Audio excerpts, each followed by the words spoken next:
The RV Show USA is brought to you by Flagstaff, Rockwood, building better RVs, making smarter RVers. I want to talk to everybody about a story. I'm going to tell you a story that happened to me 31 years ago, 30 years ago. That it was the greatest gift my dad ever gave me, but it's a story my wife's told me to never, ever talk about no matter what. But it's actually about defining moments, things that happen and that they can change the trajectory of your life, either in a really good way or a really bad way. And so I want to tell you this story. And again, it's about my dad. My dad, just to tell you, he passed away. His funeral service was last Friday. And I told this story at the funeral to the shock of many. So I'm going to tell you the story now, and here's sort of what happened. Backtrack. My dad was almost 90 years old, 10 days from his 90th birthday when he died.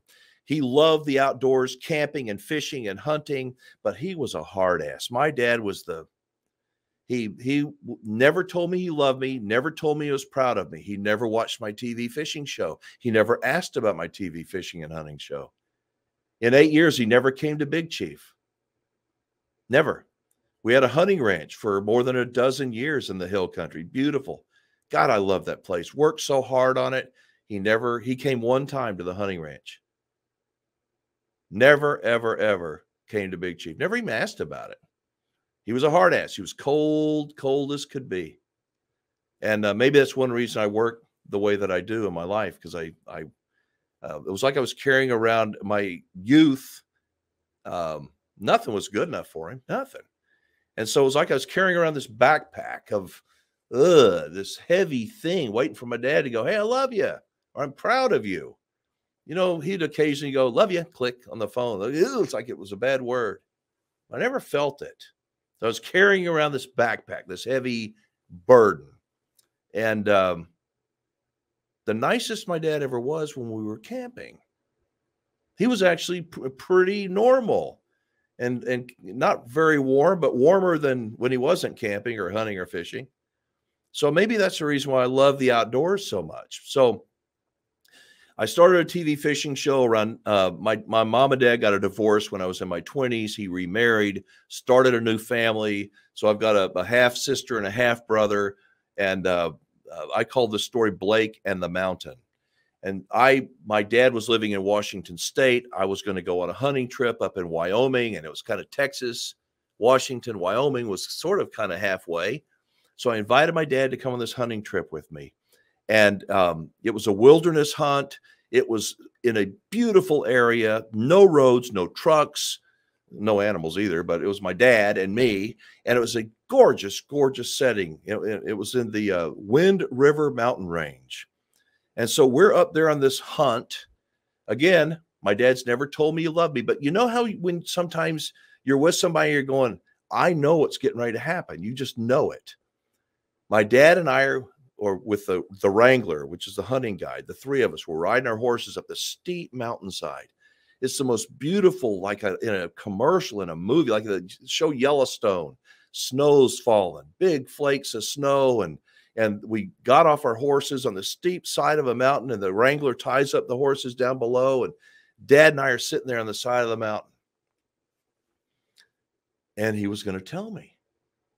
He was going to tell me he loved me.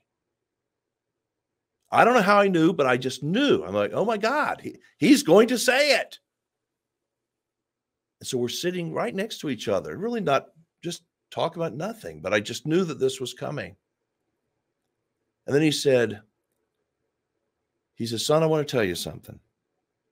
With the exception of marrying your stepmother, Betty, the single greatest thing to ever happen to me in my entire life was the birth of your baby brother, Blake.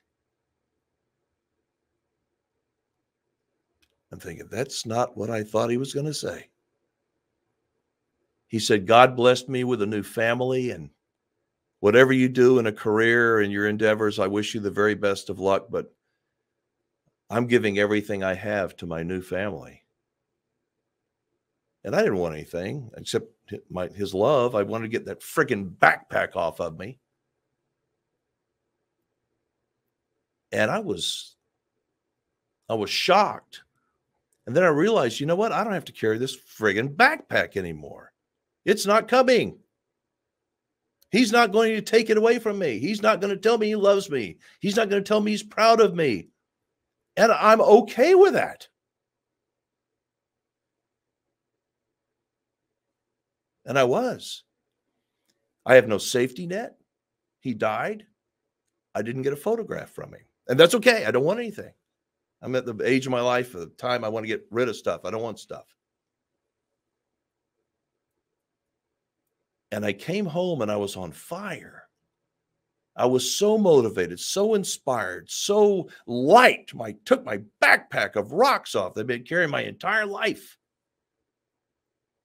And my career started taking off. I don't know why. It was a blessing. I told Lisa when I got home, I told her the story. She started crying. So what are you crying about? She says, this was awful, horrible thing somebody could ever say. I said, honey, it's the truth. It may sound bad, but it's the truth. And what's bad with the truth? It's not what I wanted to hear, but it was what I needed to hear.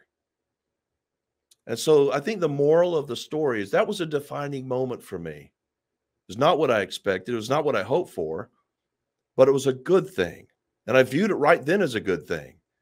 And I jokingly say that if you're ever in the Wind River Mountains of Wyoming and you're hiking on a steep mountain and you come across a backpack full of rocks, you don't want it. Trust me, you don't want that backpack full of rocks. But that was the story. The greatest gift my dad ever gave me. It was freedom. It was, he lightened my load and my conscience. And I don't know, I know this has nothing to do with RVing, but my dad passed away, on August 31st, 10 days shy of his 90th birthday. And I told that story at the funeral. And it was a story of people were remembering him, and he did good things for other people. He did. I didn't feel like he did very many good things for me, but I don't want sympathy. I had a couple of people come up and say, oh, I'm so sorry. I'm sure he loved you in his way. He probably did, but I never felt it. Literally never felt it, but I'm sure he did in his way. And so what my suggestion is to, I don't know. I tell Miss Katie, I tell you all the time that I used to be smart like you. And the older I get, the more I don't know anything. But I do know that I want to tell you I love you and that I'm proud of you when there are things to compliment you on and be honest with you.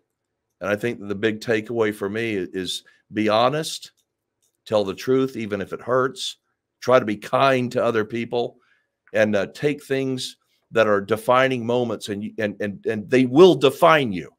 If you decide to go into despair, and I could have gone, oh, woe is me, and I'll never make anything of myself, and my daddy doesn't love me. But I didn't do that. So I call it, where's my due north? And I'm heading north. And was selling Big Chief and some of the dreams I've got, and some things that are really very exciting, very promising. I'm excited about them. Will they work? I don't know. But I know I'll work like hell to make them work and to help people and do the right thing. So that's my story.